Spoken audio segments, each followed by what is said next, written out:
10 ദിവസം കഴിഞ്ഞാൽ അക്കൗണ്ടൻസി +2 ഓണപരീക്ഷയാണ്. അക്കൗണ്ടൻസിയിൽ ഏതെല്ലാം ചാപ്റ്റേഴ്സാണ് പഠിക്കാനുള്ളത്? ഈ ചാപ്റ്റേഴ്സിൽ ഏതെല്ലാം പോർഷൻ ആയിരിക്കും നിങ്ങൾക്ക് എക്സാമിന് ഏറ്റവും കൂടുതൽ വരാൻ സാധ്യതയുള്ളത്? വീഡിയോ കണ്ടു നോക്കണം. എന്താ ലിബാൻ സാർ പറയുന്നുണ്ട്, നിങ്ങളുടെ ഈ വർഷത്തെ അക്കൗണ്ടൻസിയിൽ ഓണപരീക്ഷയ്ക്ക് 2 ചാപ്റ്ററാണ് പാർട്ട് 1 അഥവാ പാർട്ട്ണർഷിപ്പിൽ നിന്നും വെറും 2 ചാപ്റ്റേഴ്സാണ്. ഒന്നാമത്തെ എന്താണ്? Accounting for partnership basic concepts. ഈ ഒരു ചാപ്റ്റർ കംപ്ലീറ്റ് നിങ്ങൾക്ക് പഠിക്കാനുണ്ടാകും. രണ്ടാമത്തത് reconstitution of partnership for admission of A partner. ഇതിലെ ഗുഡ്വില്ലിൻ്റെ ട്രീറ്റ്മെൻറ്റ് വരെയുള്ള ചാപ്റ്റേഴ്സാണ് നിങ്ങൾക്ക് എക്സാം ഉണ്ടാവുക. ഇതൊരു വലിയ ചാപ്റ്ററാണ്. ഇതിന് ശേഷം revaluation account, accumulated profits and losses, adjustment of capital തുടങ്ങിയ ഒരുപാട് കാര്യങ്ങൾ പഠിക്കുന്നുണ്ട്. പക്ഷേ അതൊന്നും നിങ്ങൾക്ക് എക്സാമിന് വരുന്നതായിരിക്കില്ല. അപ് ടു ഗുഡ്വില്ലിൻ്റെ കാൽക്കുലേഷൻ, ഗുഡ്വില്ലിൻ്റെ ട്രീറ്റ്മെൻറ്റ്, ന്യൂ പ്രോഫിറ്റ് ഷെയറിംഗ് റേഷ്യോ, അതുപോലെ തന്നെ അതുമായി റിലേറ്റ് ചെയ്ത കാര്യങ്ങളായിരിക്കും നിങ്ങൾക്ക് എന്തുണ്ടാവുക ഈ ഒരു ചാപ്റ്ററിൽ പഠിക്കാനുണ്ടാവുക. ഇനി എന്തെല്ലാമാണ് ഈ ചാപ്റ്ററിന് ഡീറ്റെയിൽഡായിട്ട് എക്സാമിന് വരാൻ സാധ്യതയുള്ളതെന്ന് പറയുന്നതിന് മുൻപായിട്ട് ഞാൻ 2 കാര്യം കൂടി പറഞ്ഞുതരാം. എന്താണ്? നിങ്ങൾക്ക് പാർട്ട് 1 മാത്രമല്ല ഉള്ളത്. നിങ്ങൾക്ക് എന്തുണ്ട്? കമ്പ്യൂട്ടറൈസ്ഡ് അക്കൗണ്ടിങ് ഉണ്ടാകും. മിക്ക കുട്ടികൾ അഥവാ നിങ്ങൾ പ്രാക്ടിക്കലോട് കൂടിയാണ് പഠിക്കുന്നതെങ്കിൽ മിക്കവാറും നിങ്ങളുടെ എക്സാംസ് 60 മാർക്കിനാണെങ്കിൽ നിങ്ങൾക്ക് എന്തായാലും ഈ ഒരു കമ്പ്യൂട്ടറൈസ്ഡ് അക്കൗണ്ടിങ് ആണ്. അത് overview of computerised accounting system, അതുപോലെ സ്പ്രെഡ്ഷീറ്റ് എന്നുള്ള 2 ചാപ്റ്റേഴ്സാണ്. സോ അതും ഞാൻ എന്ത് ചെയ്യാം, ഡീറ്റെയിൽ ആയിട്ട് പറഞ്ഞു തരാം. മറ്റൊരു പാർട്ട് അഥവാ നിങ്ങൾ പ്രാക്ടിക്കൽ ഇല്ല, അഥവാ നിങ്ങൾക്ക് AFS ആണെങ്കിൽ അനാലിസിസ് ഓഫ് ഫിനാൻഷ്യൽ സ്റ്റേറ്റ്മെന്റ് ആണെങ്കിൽ നിങ്ങൾക്ക് 2 ചാപ്റ്റേഴ്സാണ്, അക്കൗണ്ടിങ് ഫോർ ഷെയർ ക്യാപിറ്റലും അതുപോലെ തന്നെ അക്കൗണ്ടിങ് ഫോർ ഡിബഞ്ചർ ക്യാപിറ്റലും. ഇനി നമുക്ക് ഡീറ്റെയിൽ ആയിട്ട് വരാം. എന്താ?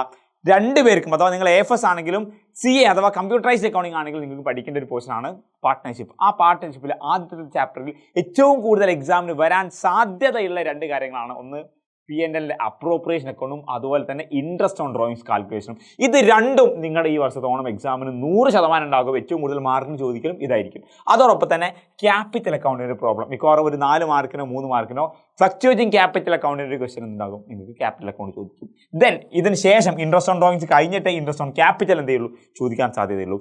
തിയറിറ്റിക്കലി ഈ ചാപ്റ്ററിൽ നിന്നും ഏറ്റവും കൂടുതൽ വരുന്ന എക്സാമിന് വരുന്നൊരു പോർഷനാണ് പാർട്ട്ണർഷിപ്പ് ഡീഡ്. ഇതെന്തായാലും നിങ്ങൾക്ക് ഒരു 3 മാർക്കിൽ കുറയാതെ നിങ്ങൾ എക്സാം ചോദിക്കും. 1 മാർക്കായിട്ടും 2 മാർക്കായിട്ടും ഈവൻ ചിലപ്പോൾ 4 മാർക്ക് വരെ ഡീറ്റെയിൽ ആയിട്ട് എക്സാമിന് എന്ത് ചെയ്യും?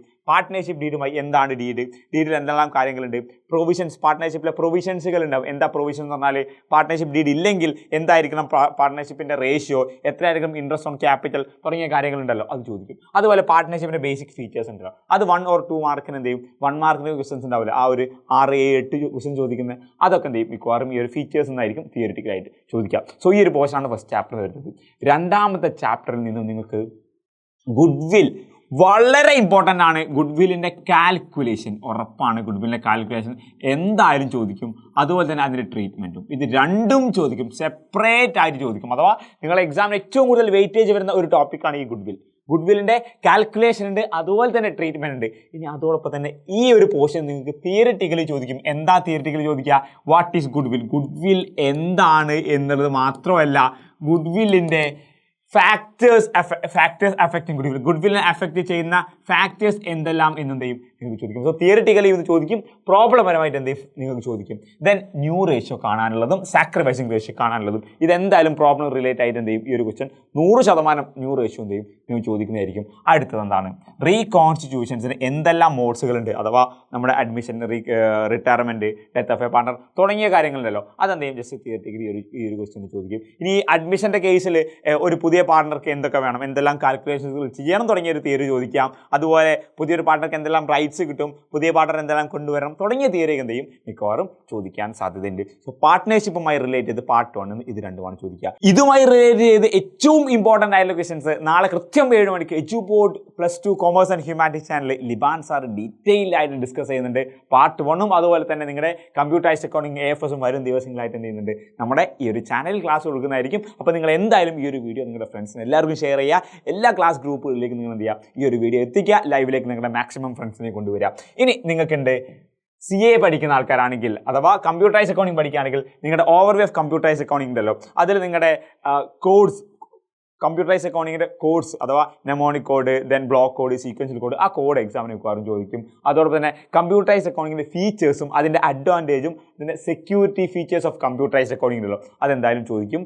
Then components of computerised accounting, ഇതാണ് എക്സാമിന് ചോദിക്കാം. ദെൻ സ്പ്രെഡ്ഷീറ്റുമായി റിലേറ്റ് ചെയ്തിട്ട് സ്പ്രെഡ്ഷീറ്റിന് കുറേ ഫംഗ്ഷൻസുകൾ ഉണ്ടല്ലോ, ഈ ഫംഗ്ഷൻസ് ചോദിക്കും. അതുപോലെ തന്നെ സെൽ റെഫറൻസുകൾ അല്ലേ, സെൽ റെഫറൻസുകൾ ചോദിക്കും. ദെൻ വർക്ക്ഷീറ്റ് എന്താ, വർക്ക് ബുക്ക് എന്താ തുടങ്ങിയുള്ള തിയറിറ്റിക്കൽ ക്വസ്റ്റൻസ് ഉണ്ടല്ലോ അത് ചോദിക്കും. ഇതൊരു വലിയൊരു ചാപ്റ്ററാണ്, അപ്പം അത്തരം കാര്യങ്ങളും ചോദിക്കും. ദെൻ പ്രത്യേകിച്ച് ചോദിക്കാൻ സാധ്യതയുള്ള മറ്റൊരു പോർഷനാണ് നമ്മുടെ ഒരു സ്പ്രെഡ്ഷീറ്റിന് കുറേ പാട്ടുകളുണ്ടല്ലോ, സെൽ എന്താ, റേഞ്ച് എന്താ, റോ എന്താ, ഷീറ്റ് എന്താ തുടങ്ങിയ കാര്യങ്ങൾ, ആ തിയറിറ്റിക്കൽ ആ ഒരു പോർഷൻ എന്തെയും നിങ്ങൾക്ക് ഈ ഒരു എക്സാമിന് ചോദിക്കും. അപ്പോൾ ഇത് അത്ര ഒരു 20 മാർക്കിൻ്റെ ക്വസ്റ്റൻ ആയിട്ടാണ് ഇത് വരിക. അപ്പം ഈ ഒരു രീതിയിലാണെന്നുണ്ടാവുക ഒരു കാര്യങ്ങൾ ചെയ്യും. അപ്പം കമ്പ്യൂട്ടർ എക്കോണമി ഫീച്ചേഴ്സ് ദെൻ അങ്ങനെ തുടങ്ങിയ ഫുൾ കംപ്ലീറ്റ്ലി, അഥവാ ഇതിന്ന് നിങ്ങൾക്ക് പ്രോബ്ലംസ് ഒന്നും ഉണ്ടാവില്ല, എന്തായാലും തിയറിറ്റിക്കലാണ്. പിന്നെ അഥവാ ചിലപ്പം നിങ്ങൾക്ക് എന്തെങ്കിലും സമ്മ് കാര്യങ്ങളൊക്കെ കാൽക്കുലേറ്റ് ചെയ്യാൻ വേണ്ടിയിട്ടൊക്കെ ചിലപ്പോൾ ഒരു ഇക്വേഷൻ ചോദിക്കും, പക്ഷേ ജനറലി അങ്ങനെ ചോദിക്കാറൊന്നുമില്ല. ദെൻ AFSുമായി റിലേറ്റ് ചെയ്ത് എന്താ, അക്കൗണ്ടിങ് ഫോർ ഷെയർ ക്യാപിറ്റൽ നിങ്ങൾക്ക് എല്ലാവർക്കും അറിയാം, വലിയ ചാപ്റ്ററാണ്. സോ അതിൽ തിയറിറ്റിക്കലി കുറേ ചോദിക്കാൻ എന്താ, ഷെയർസിൻ്റെ അല്ലേ, ഷെയർ ക്യാപിറ്റലിൻ്റെ അതിൻ്റെ ടൈപ്സുകൾ ഏതെല്ലാം ടൈപ്പ് ഷെയർ ക്യാപിറ്റൽസ് ഉണ്ട്, അതിൻ്റെ ക്ലാസ്സുകൾ എന്തെല്ലാം തുടങ്ങിയ കാര്യങ്ങൾ തിയറിറ്റിക്കൽ ചോദിക്കും. ദെൻ ഇതിൻ്റെ ജേണലുണ്ട് എന്തുണ്ട്, A മുതൽ Z വരെ ഉണ്ട്, അതെന്തായാലും ചോദിക്കും. അതിൽ മിക്കവാറും അപ് ടു റീഷ്യൂ വരെ, ഫോർഫീറ്റ് ചെയ്ത് അത് റീഷ്യൂ ചെയ്യുന്ന വരെ ചോദിക്കും. ഈവൻ ക്യാപിറ്റൽ റിസർവ് വരെ ചോദിക്കും. പിന്നെ ചോദിക്കുന്ന ചോദ്യം എന്താണ്, ക്യാപിറ്റൽ റിസർവ് ഉണ്ടെങ്കിൽ സെക്യൂരിറ്റീസ് സ്കീം ഉണ്ടെങ്കിൽ അത് എന്തിനു വേണ്ടി യൂട്ടിലൈസ് ചെയ്യാൻ പറ്റും തുടങ്ങിയ കാര്യങ്ങൾ ചോദിക്കും. ദെൻ ഷെയറും ഡിബഞ്ചർ തമ്മിൽ വ്യത്യാസം ഉണ്ടല്ലോ, അത് മോസ്റ്റ് പ്രോബബ്ലി ഈ ഒരു എക്സാമിന് ചോദിക്കും, ഷെയറും ഡിബഞ്ചർ തമ്മിലെ ഡിഫറൻസുകൾ.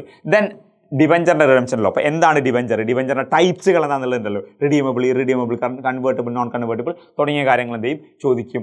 പിന്നെ ഈ ഒരു പോർഷനുമായി റിലേറ്റ് ചെയ്തിട്ട് ഡിബഞ്ചറിൻ്റെ ഓവർ വലിയ DRR, DRI തുടങ്ങിയ കാര്യങ്ങളൊന്നും എക്സാമിന് സാധാരണ ചോദിക്കാറില്ല, ആ ഒരു പോർഷനിലേക്ക് വരില്ല. പക്ഷേ terms of issue of debenture ഉണ്ടല്ലോ, ഒരു 6 ടൈപ്പുകൾ, എന്താണ് issued at par, redeemed at premium, അങ്ങനെ ഒരു 5-6 കേസുകൾ ഉണ്ടല്ലോ, ആ കേസസ് എന്ത് ചെയ്യാറുണ്ട്, മിക്കവാറും ചോദിക്കാറുണ്ട്.